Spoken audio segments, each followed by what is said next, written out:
दायो हाग्रायाव थांगोन ज'यैनो ओइ मा बुस्थु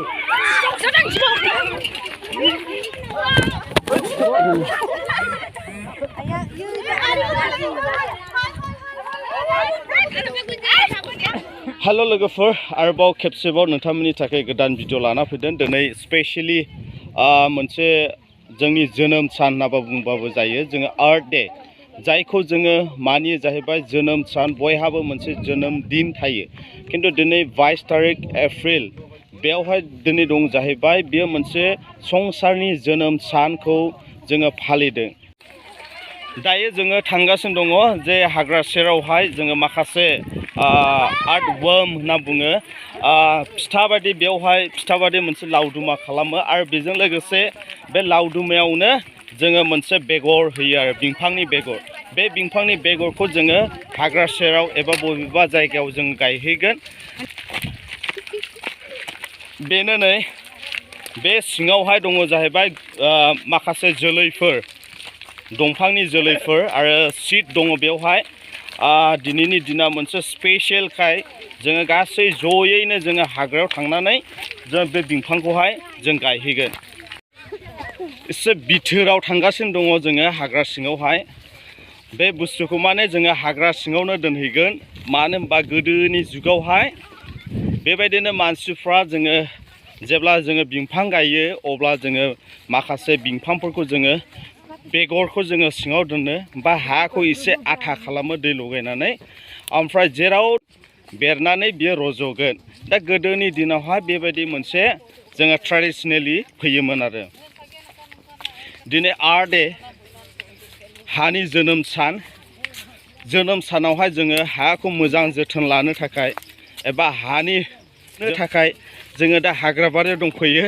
सिं आरो सिङाव जोङो हाबगासिनो दङ फरेस्ट सिङावहाय दा बेनिखायनो जोङो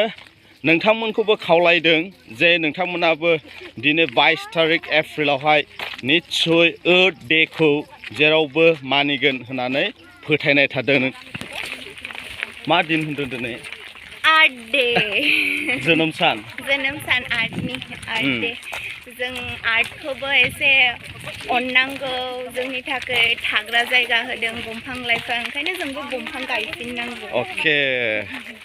बेल' नङा साब सिखोनबो दोननांगौ जोंनि एनभाइरनमेन्टखौ माखासे सुबुंफोरनि थाखाय कमेन्ट सुबुंफोर नोंसोरबो गायदो दिनैनि दिनावहाय आरो जाहाथे दिनैनि दिनाव नोंसोर जाहाथा प्लास्टिकफोरखौ गारलाबायनाङा बेनो मोनथिबाय दिनै मोनसे स्पेशल दिन बेवहाय बिफां दङ ओमफ्राय बेयाव बिफां दंखायनो बेयो जोङो दायो हाग्रायाव थांगोन ज'यैनो ओइ मा बुस्थु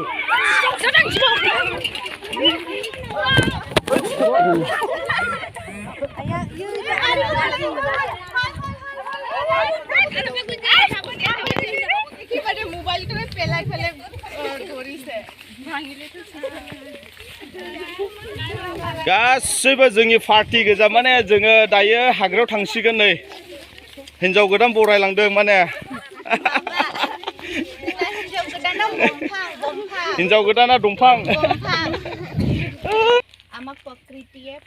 কিমান বস্তু দি আছে না আমাৰ আৰ্ট আমি যিটো কি কয় এইটো আৰ্ট বুলি কয় ইংলিছত আৰু অসমীয়াত কি কওঁ কি কয় পৃথিৱী পৃথিৱীয়ে কি কয় আমিহে মৰম কৰিব লাগিব পৃথিৱীয়ে তেতিয়াহে আমিও সেনেকুৱাই মৰম পাম পৃথিৱীৰ পৰা যেনেকৈ মাটি এতিয়া চা আমি প্লাষ্টিকবিলাক পেলাই দিওঁ কিবা পেলাই দিওঁ মাটিটোতো বেয়া হৈ যায় হয় না নহয় তাতে আৰু গছ ৰুলেও নহয় তো সেইকাৰণে মানে আজিৰ দিনটো আমি মানে গোটেই মানে ভাৰতবৰ্ষ আৰু আমাৰ কি ৱৰ্ল্ডতে এইটো দিনটো মানে পৃথিৱীৰ কি কয় আৰ্ট ডেটো মানে আৰু তো আজি আমি কি কৰিম সেইটোতো আপোনালোকে এক্সপাৰ্টে হ'ল চাগে না এক্সপাৰ্টে হয় নে নহয় ইয়াতে কি কয় এইটো চিড বম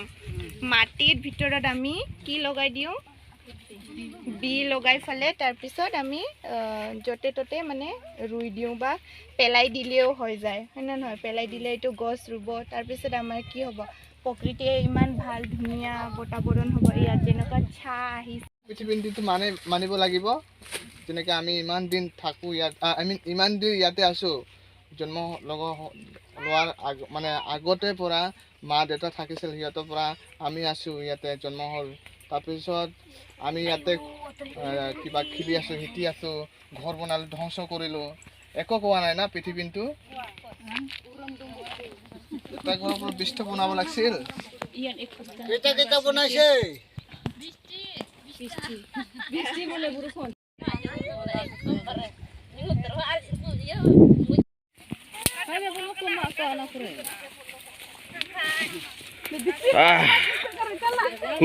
गिथाव बाथाव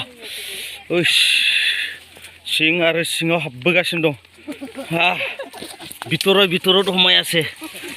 दंफां गायनो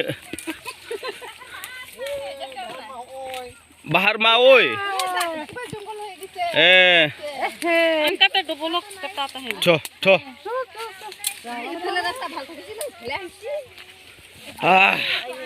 दंफां गायनो फैदों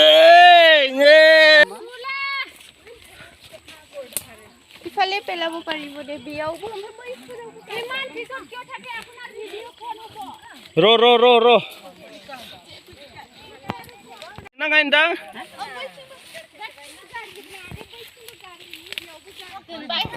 অলপ দূৰ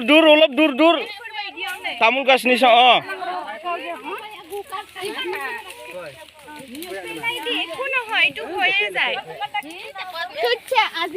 आंनावबो मोनसे दङ नै बिफां आंबो गायनोसै एके जागा नङा इफाले दे ओरैबो बेखौ आं मोजां जायगायाव दोनगोन ओमफ्राय नेक्स्ट इयाराव नायफैगोन आं অলপ দূৰত ভাল জায়গা দে মইতো এইটো গাছৰ ওচৰত দিম কি আছে ইয়াত বালাম খাবা পাম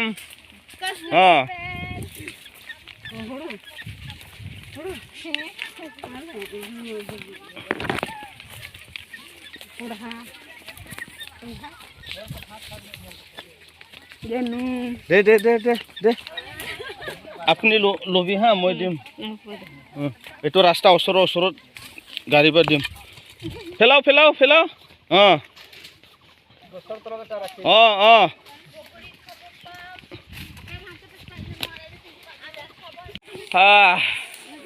देना बोराय बा जानो थाफैथोंसैलै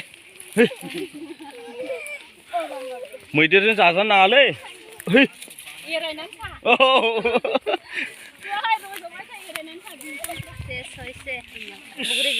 শিমল গাছ বুগরি গাছ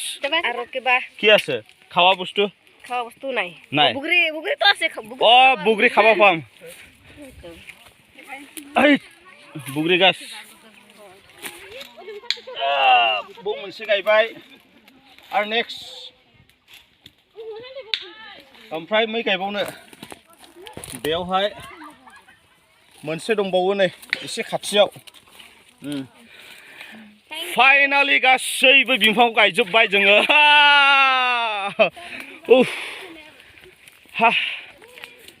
गैला बेनो जाहैबाय हाखौ लाथा खालामनानै माखासे शीटफोरखौ सिङाव होनानै बे गोसोबादि नोङो बाहेरायाव गारहरनो हागोन आरो बाहेरायाव गारहरोब्लानो बिसोरो थान्दायै बिसोरो लासैनो बे बेगरा बेरगोन बेनिफ्रायनो बिफां जागोन दा अब्ला नोंथांमोना निश्चय नुबाय दिनैनि माखासे आर्ट डे बयबो जेरावबो सारा बुहुमानो दिनैहाय आर्ट डेखौ मानिदों दा बेनिखायनो जोंबो मानिदों आर्ट डेखौहाय रेसपेक्ट खालामनांगौ आरो बे आर्टआवनो बे बुहुमावनो जोंबो थांनानै दङ